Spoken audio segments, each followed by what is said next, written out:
تو میں نے چاہا کہ کرامت کے حوالے سے کچھ سمجھاؤں اور کرامت کا ثبوت بھی قرآن و احادیث کی روشنی میں کچھ پیش کرنے کی سعادت حاصل کروں، تاکہ جس عقیدے کو ہم فالو کرتے ہیں وہ اس عقیدے پر ثابت قدمی کا جذبہ بھی پیدا ہو۔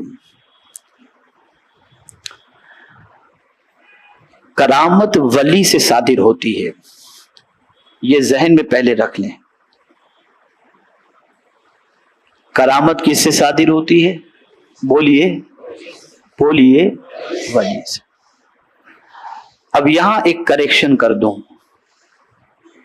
بہت سارے لوگ جو ولی نہیں ہوتے، نمازی بھی نہیں ہوتے، اور اگر وہ کوئی بات کہہ دیں اور ہو جاتی ہے وہ بات آرڈینری بندے کی بھی، تو آدمی کہتا ہے یہ تو آپ کی کرامت ہے۔ بالکل نہیں کہنا چاہیے۔ کرامت صرف ولی سے صادر ہوتی ہے، اور ولی اس کو کہتے ہیں الذین آمنوا وکانوا یتقون، جو صاحب ایمان ہو اور صاحب تقوی ہو، جس کی زندگی کے اندر فرائض کی پابندی پائی جاتی ہو، اور جس کی زندگی کے اندر شریعت و سنت کی پاسداری پائی جاتی ہو، اللہ اور اس کے رسول جل جلالہ و صلی اللہ علیہ وسلم کی اطاعت پائی جاتی ہو، تو قرآن کی روشنی میں وہ ولی ہے۔ اور ایک تعریف میرے آقا صلی اللہ تعالی علیہ وسلم کی طرف سے یہ بھی ہے، جس کے چہرے کو دیکھو تو خدا یاد آ جائے۔ اب آئیے، اتنا سمجھ لینے کے بعد اب تھوڑا سمجھیں کہ کرامت کسے کہتے ہیں۔ ولی سے جو بات، آرڈینری آدمی کی بات نہیں کر رہا ہوں، ولی سے جو بات خلاف عادت ظاہر ہو اسے کرامت کہتے ہیں۔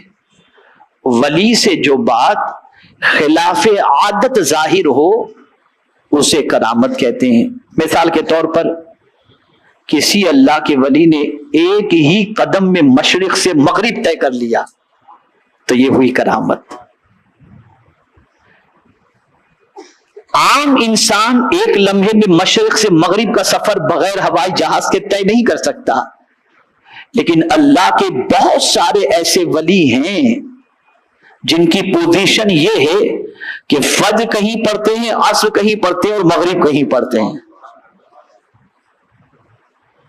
تو یہ خلاف عادت، عام بندہ یہ نہیں کر سکتا، لیکن ولی کو اللہ عز و جل نے یہ قوت عطا فرمائی ہے۔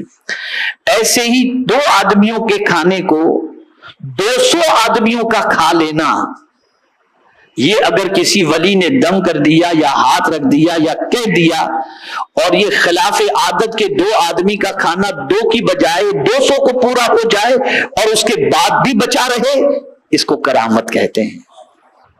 اس کو کرامت کہتے ہیں۔ میرے پیارے آقا صلی اللہ تعالی علیہ وسلم کے پیارے دیوانوں، اس بات کو بھی ذہن کے اندر رکھیں کہ رسول گرامی وقار صلی اللہ تعالی علیہ وسلم اور انبیاء کو جو معجزے دیے گئے، ان معجزوں کو کسی ولی کی طرف نسبت کرنا، خاص طور پر قرآن کے حوالے سے کہ ہمارے فلاں ولی صاحب فلاں بزرگ ہیں، ان پر اللہ کی طرف سے آیتیں نازل ہوتی ہیں، یہ کفر ہے۔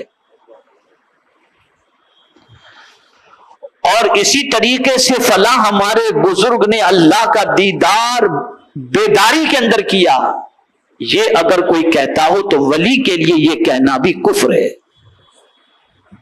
عالم خواب کے اندر دیدار کی بات جدا ہے، قرآن کا نزول کسی ولی پر نہیں ہو سکتا، نہ آیات ان کے اوپر نازل ہو سکتی ہیں۔ اگر کوئی یہ عقیدہ رکھتا ہے کسی ولی سے متعلق تو وہ دائرہ اسلام سے خارج ہو جائے گا۔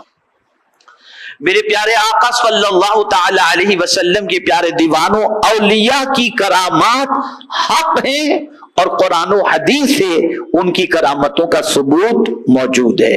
میرے پیارے آقا صلی اللہ تعالی علیہ وسلم کے پیارے دیوانوں، چند باتیں، چند کرامتیں میں قرآن شریف سے آپ کو ثابت کرنے کی کوشش کروں تاکہ آپ محسوس کر سکیں کہ اللہ عز و جل نے اپنے دوستوں کو کتنا اونچا مقام عطا فرمایا ہے، اور پروردگار جل جلالہ نے کس طریقے سے ان پر کرم خاص کی نظر فرمائی ہے۔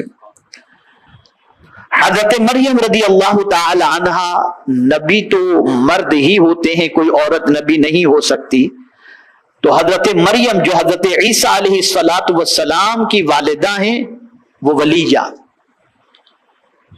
تھی۔ اب قرآن کیا کہہ رہا ہے؟ کلما دخل علیہا زکریا المحراب، جب زکریا علیہ السلام ان کے محراب، اب محراب جو ہے نا، آپ سمجھتے یہ محراب، حضرت مریم محراب میں ہی رہتی تھی، تو محراب کے اندر یعنی نماز کی جگہ میں جاتے، یعنی کون؟ حضرت زکریا، تو وہاں سردیوں کے پھل، گرمیوں میں، سردیوں میں جو پھل ہوتے ہیں نا، پھلوں کا بھی موسم ہوتا ہے، گرمی کے پھل جدا ہوتے ہیں، سردیوں کے پھل جدا ہوتے ہیں، تو ان کے محراب کے اندر سردیوں کے پھل گرمیوں میں اور گرمیوں کے پھل سردیوں میں حضرت زکریا علیہ السلام پاتے۔ حیران ہو کر پوچھتے حضرت مریم سے، اے مریم، یہ پھل تمہارے پاس کہاں سے آئے؟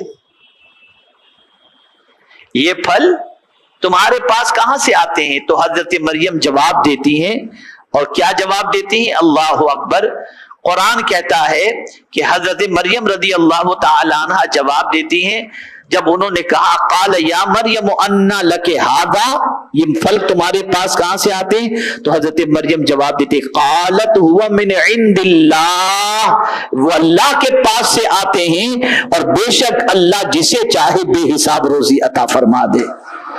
تو ایک ولیہ محراب میں عبادت و ریاضت کے اندر لگی رہی، تو اللہ عز و جل نے ان کے ذریعے یہ کرامت ظاہر فرمائی کہ ان کے لیے اللہ عز و جل نے سردیوں کے پھل گرمیوں میں اور گرمیوں کے پھل سردیوں میں ان کو محراب میں اللہ عطا فرما دیتا۔ تو یہ اللہ کا عطا کرنا اور ان کا پا لینا، یہ ان کی کرامت ہے۔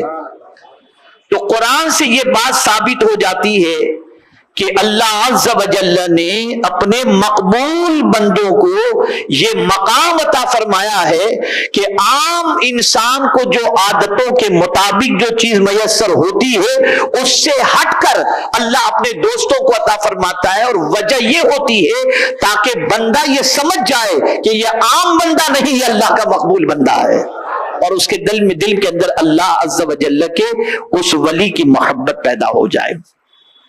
آئیے اب دوسری